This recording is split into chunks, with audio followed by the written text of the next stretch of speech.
Hello l'équipe, donc on se retrouve aujourd'hui pour un nouveau tutoriel et on va farmer l'écosystème de Celestia avec son token, le TIA. D'ailleurs à l'époque je m'en étais déjà fait airdropper, bon entre temps j'ai tout vendu, mais du coup pour ce petit tutoriel j'ai racheté une centaine de dollars de tokens. T'es pas obligé de mettre autant bien sûr, moi perso j'ai fait ça parce que c'est un minimum requis entre guillemets, donc plus tu vas stacker, plus tu vas gagner de rewards et plus tu vas gagner de tokens le jour de l'airdrop. Mais tu peux très bien suivre ce tutoriel en mettant seulement 20 ou 30 dollars. Il faudra juste que tu répartisses bien ton capital. Et comme d'habitude, au plus t'en fais, mieux c'est. J'ai pas de boule de cristal pour te dire si telle ou telle étape est vraiment négligeable ou non. Et si tu as été éligible à Jito par exemple sur l'écosystème Solana, c'est un petit peu le même principe. On va devoir stacker des tokens pour prêter de la liquidité au protocole. Et bien sûr, plus tu stacks, plus tu seras récompensé. Donc tu vas voir, c'est assez rapide, vraiment simple et on passe de suite sur mon écran mon petit pote. Avant de commencer à farmer ce tuto airdrop, il va falloir que tu achètes bien évidemment du TIA. Tu peux en acheter sur Binance, là comme tu peux voir je suis en TIA USDT à 18 dollars le token. Donc bien évidemment tu achètes la quantité que tu désires. Tu peux aussi en acheter sur Bybit, sur d'autres exchanges, peu importe. Et après, il faut bien savoir qu'il va falloir retirer tes tokens et les envoyer sur un wallet décentralisé comme par exemple Keplr. Donc Keplr, je viens de t'ouvrir l'extension ici. Tu peux voir qu'il me reste un peu de TIA, du Milk TIA aussi. Bon, ça, je vais te l'expliquer dans la suite de ce tutoriel. Donc, pour déposer sur ton wallet, il suffit que tu descendes un petit peu. Ici, tu as TIA et tu copies ton adresse TIA tout simplement. C'est ton adresse de réception. Celle-ci, tu vas la coller sur Binance ou Bybit en tant qu'adresse de réception et tu vas envoyer tes tokens dessus. Si tu as un doute, fais un test en envoyant qu'une petite quantité de tokens. Comme ça, si jamais tu te trompes, au moins tu n'auras pas perdu grand-chose. Moi, je sais que sur Binance, ils m'ont demandé si je voulais mettre un mémo pour envoyer mes tokens. J'en ai pas mis et c'est arrivé sans problème. Et je t'ai pas montré, mais si tu veux télécharger Keplr parce que tu l'as jamais eu, tu as juste à chercher Keplr dans Google Chrome Store. Tu cliques ici et tu télécharges. Bien évidemment, une fois que c'est téléchargé, tu mets ta petite extension ici et tu te crées un wallet si tu n'en as pas encore un. Et tu retiens bien sûr la seed phrase. Le protocole sur lequel on va commencer à interagir est Milky Way. Donc Milky Way, tu peux trouver les infos plus bas, Twitter, etc.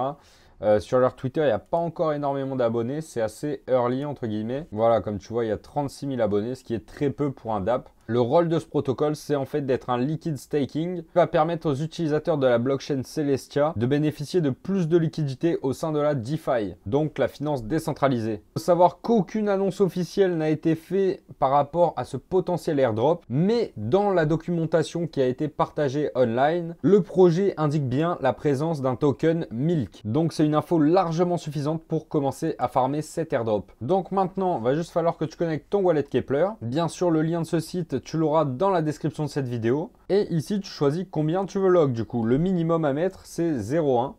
Donc, ce qui fait 2 dollars, même pas. Mais perso, moi, comme tu peux voir, j'ai mis 1,35.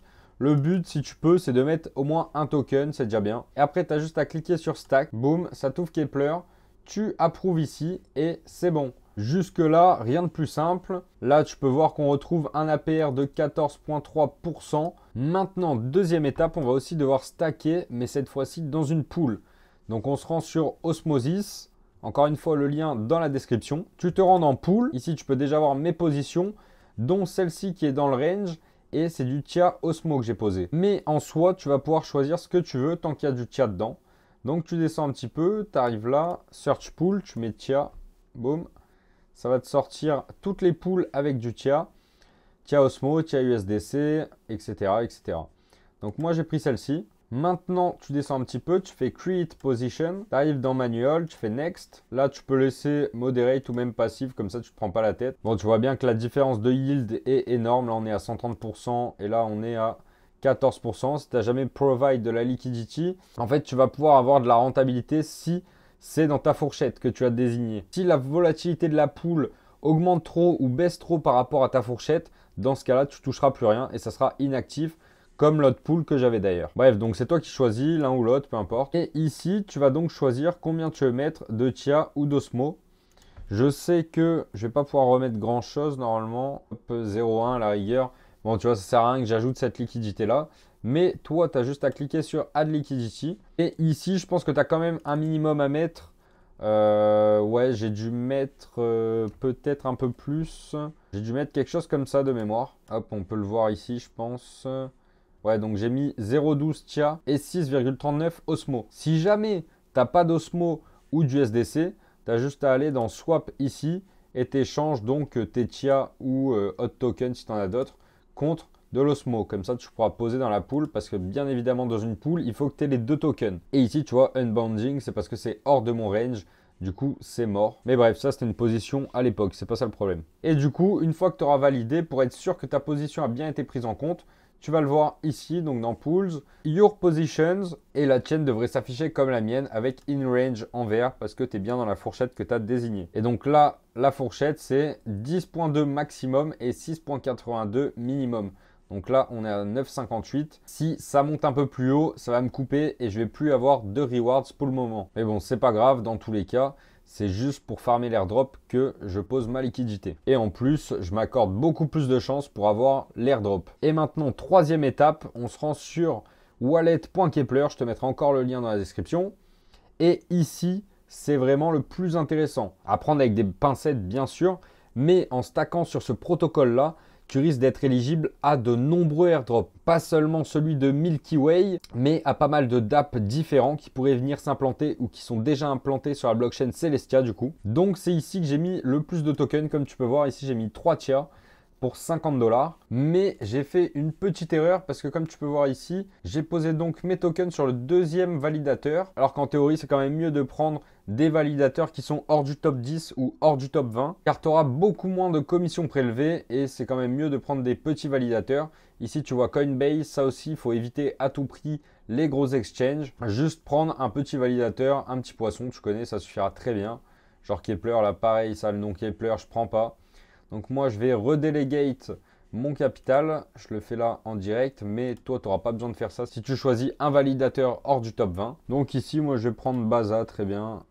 Hop, je vais faire le max de mes TIA, redelegate. Ok, on approuve. Et voilà, tu peux voir que ça a changé de validateur. J'ai un pouvoir de vote de 1,17%. C'est par rapport à ma part dans toute cette totalité de tokens. Et il me prélève seulement 5% de commission. Compte comme tu peux voir pour le premier, 20%, ce qui est insane. 6%, 10%, 8%, bon voilà, t'as compris. Donc toi, ce que tu vas devoir faire, tu as juste à cliquer sur Stake ici. Tu choisis donc ton validateur, tu descends, voilà, hop, t'es assez loin. Au final, ce qu'il faut vraiment que tu regardes, c'est juste la commission qu'on te prélève. Donc là, 5%, 5%, c'est très bien comme ça. Meria, je sais pas si c'est pas la société de Hasher, ça d'ailleurs. Mais bon, peu importe, tu n'as qu'à prendre King Super par exemple, ou ce que tu veux, c'est la même. Là, tu peux voir Expected APR, c'est à peu près tous pareil, 15,28, très bien. Tu fais stack. Ici, tu choisis combien tu veux stacker du coup. Donc là, je vais mettre 0,5 pour la vidéo. Hop, je stack. Approve. Et c'est passé. Comme tu vois ici, j'ai King Super où j'ai posé 0,5 TIA et j'ai un voting power de 0,11%. Donc ici, je recommande quand même de poser 3 TIA, 4 TIA si tu peux. Si tu peux pas, mais un petit peu moins, c'est pas grave. Du moment que tu as posé sur un des validateurs hors du top 20, c'est le top. Il y a moyen que ça nous rince très très bien sur cette année 2024. Tu pourras aussi claim tes rewards de temps en temps. Donc c'est tout pour ce tutoriel assez rapide comme je t'avais promis. Si tu as de la liquidité et que tu veux continuer à farmer ces protocoles, libre à toi de le faire. Est-ce que tu auras une plus grosse allocation que moi qui ai stacké et qui ai laissé mon capital tranquille? Pas sûr du tout, on n'en sait rien. Mais dans tous les cas, tu as la stratégie parfaite pour réclamer ton futur airdrop et potentiellement espérer quelques milliers, quelques dizaines de milliers de dollars. Je rappelle juste que TIA, j'avais vendu mes tokens un peu tôt, mais si je les avais hold et que je les avais vendus maintenant dans les 18 $, ça m'aurait fait un peu plus de 22 000 $. Donc encore une fois, fais tes devoirs, ne laisse pas cette chance passer, surtout que tu stacks des tokens, mais tu les récupéreras par la suite, donc c'est un investissement. Mais le token TIA, depuis que j'en ai racheté tout à l'heure avant de faire cette vidéo, je l'ai pris vers les 16 $.